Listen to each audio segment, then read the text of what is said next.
warga yang terendam banjir akibat luapan. Bisa sampai kapan?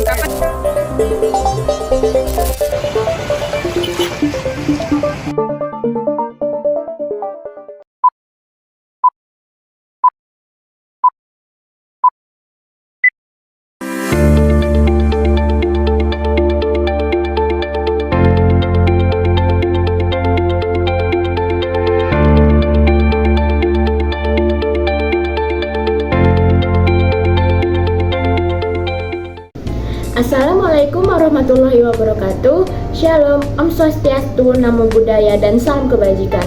Perkenalkan, kami dari kelompok 14 dari Fakultas Kesehatan Masyarakat Universitas Sumatera Utara. Di sini kami akan membuat video tentang mitigasi bencana banjir di permukiman. Video ini bertujuan untuk memenuhi tugas salah satu mata kuliah, yaitu Manajemen Bencana. Perkenalkan, nama saya Rahma Anissa Hasibuan dengan NIM 211000359. Halo, perkenalkan, nama aku Putri Aurelia Endaninta Barus dengan NIM 211000316. Halo, perkenalkan, nama saya Olivia Dilagita Buris Tepu dengan NIM 211000343. Sampai jumpa. Halo, perkenalkan, nama saya Nisa Zahra Harahap dengan NIM 211000379. Halo, perkenalkan, nama saya Karen Eltamiuti Burugurki dengan NIM 211000394. Wah, akhir-akhir ini sering hujan gak menentu ya teman-teman. Kadang bisa hujan deras, kadang panas terik. Hal tersebut bisa menyebabkan kita jadi sakit loh teman-teman. Maka dari itu kita harus menjaga kesehatan dengan baik ya, yaitu dengan cara minum air putih yang cukup dan makan makanan yang bergizi seperti sayur, buah-buahan, daging-dagingan, dan lain-lain. Stay healthy ya semuanya.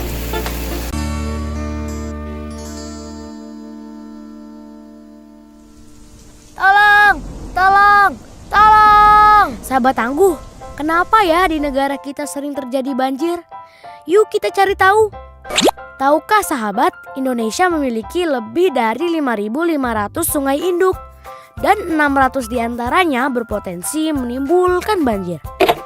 Banjir pada dasarnya disebabkan oleh 3 hal. Pertama, kegiatan manusia yang berdampak pada perubahan alam. Kedua, peristiwa alam seperti curah hujan sangat tinggi, kenaikan permukaan air laut, dan lain sebagainya.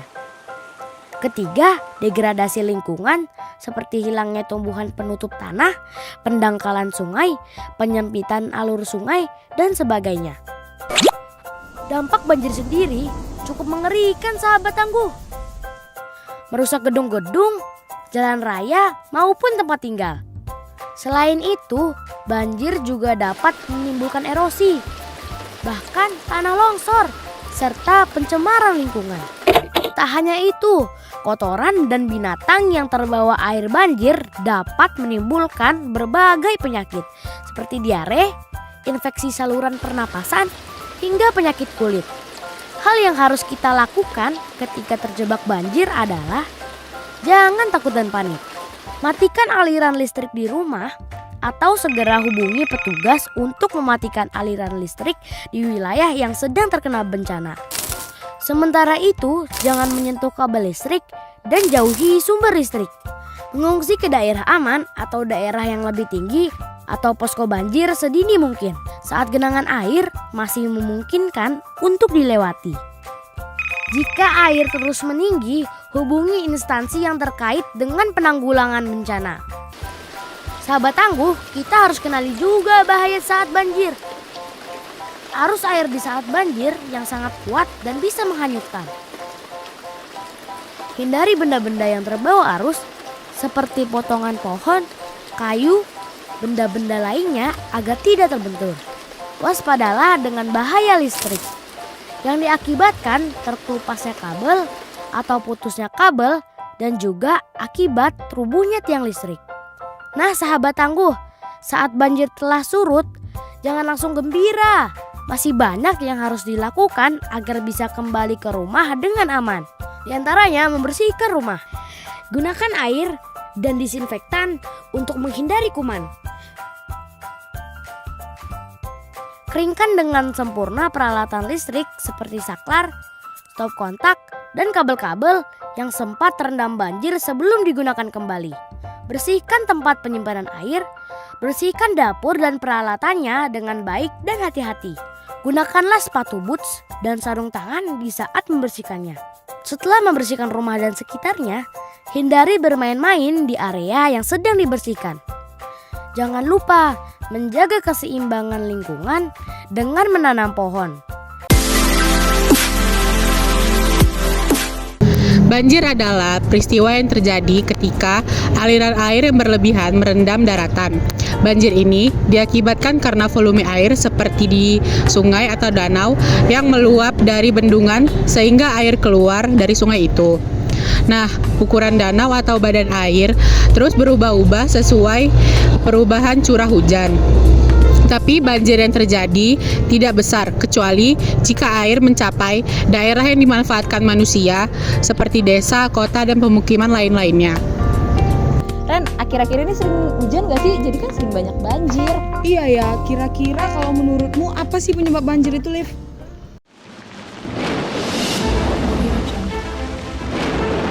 Seberapa siapkah kamu akan banjir?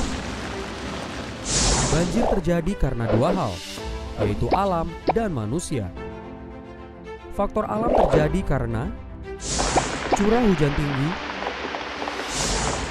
pasang air laut, dan sedimentasi di muara. Faktor manusia terjadi karena membuang sampah sembarangan, penebangan hutan, kurangnya resapan air, dan hindari untuk membangun pemukiman di bantaran sungai. Pencegahan pun tentunya bisa dilakukan dengan membersihkan sampah di sungai, menanam pohon untuk menambah resapan air, dan membuang sampah pada tempatnya. Saat banjir tiba, pantau informasi dari media massa.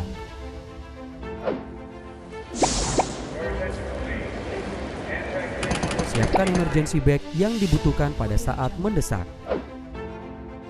Taruh dokumen di tempat yang tinggi dan matikan sumber listrik. Lalu lari dan ikuti tanda jalur evakuasi. Pada saat melakukan perpindahan, hindari arus yang deras dan berhati-hatilah akan keberadaan hewan berbahaya yang bisa terbawa arus air. Berikut adalah pencegahan dan langkah yang bisa kamu lakukan. Jangan lupa untuk prepare, plan, practice. Kenali ancamannya, kurangi resikonya. Nah, penyebab dari banjir adalah yang pertama curah hujan yang tinggi. Hujan yang berkepanjangan dapat mengakibatkan banjir. Nah, yang kedua adalah topografi dan drainase. Keadaan topografi dan sistem drainase yang buruk dapat mengakibatkan air tidak dapat mengalir dengan baik. Banjir dapat menyebabkan berbagai kerugian, di antaranya rumah-rumah warga yang tergenang akibat luapan air yang masuk. Lalu sekolah yang terpaksa harus diliburkan karena anak-anak tidak dapat belajar akibat ruangan kelas yang tergenang oleh air banjir. Dan ruas jalan yang menyebabkan timbulnya kemacetan akibat jalanan yang tertutupi oleh air. Dan banjir juga dapat menyebabkan berbagai kerugian yang lain, semisal hilangnya harta benda yang terbawa arus akibat bencana banjir. Selain itu, lingkungan yang kotor akibat banjir menyebabkan timbulnya kuman yang dapat menyebabkan berbagai penyakit, seperti demam berdarah, infeksi saluran pernafasan, dan diare.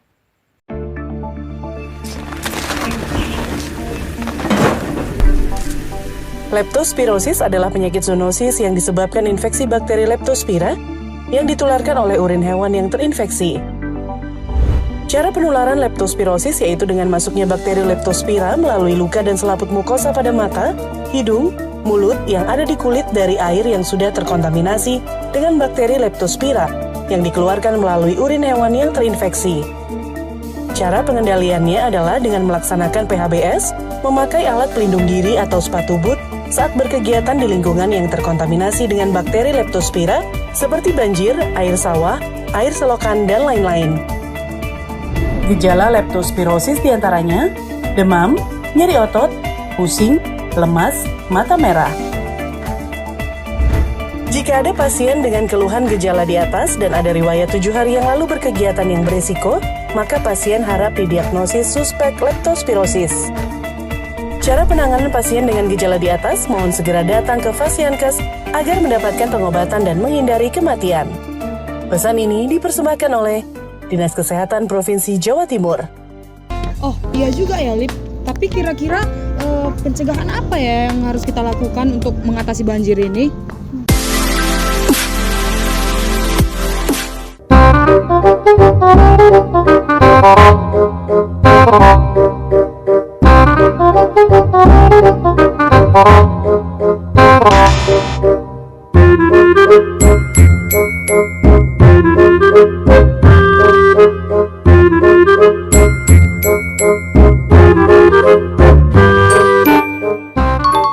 Cara pencegahannya, yang pertama, peringatan dini, yaitu peringatan untuk mengetahui wilayah tersebut akan terjadi banjir.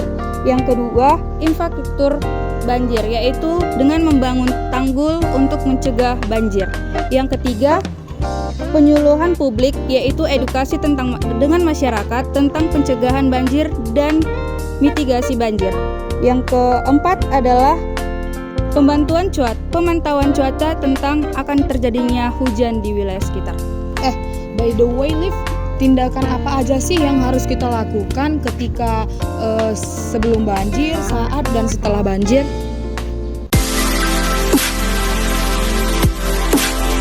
Tindakan yang harus kita lakukan pada saat prabencana, yang pertama itu ada simpan dokumen penting di tempat yang aman.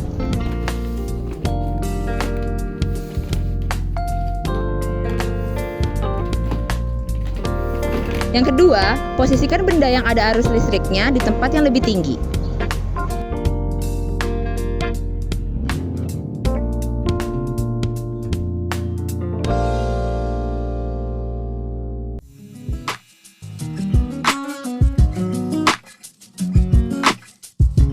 Lalu, tindakan yang harus dilakukan pada saat bencana itu adalah yang pertama, kita harus lari ke tempat yang lebih tinggi.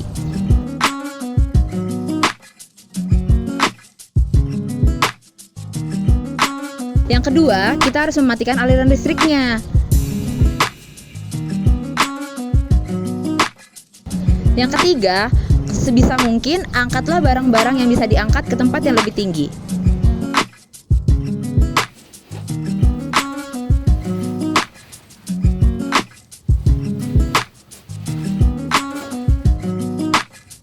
Lalu, apa aja sih tindakan yang harus dilakukan pada saat pasca bencana? Yang pertama, membersihkan rumah yang terkena banjir.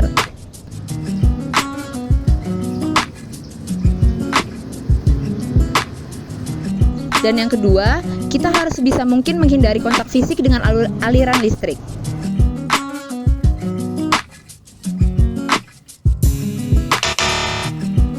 Yang terakhir, kita harus pastikan kalau lingkungan rumah kita bebas dari binatang-binatang yang berbahaya.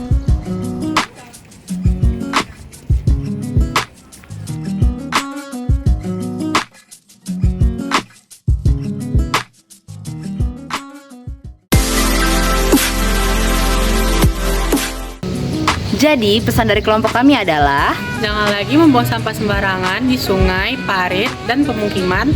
Serta pada saat pasca bencana, jangan lupa membersihkan rumah dengan baik. Jangan sampai bencana banjir dapat menjadi sumber penyakit bagi anggota keluarga karena tidak benar-benar membersihkan lingkungan rumah pasca banjir.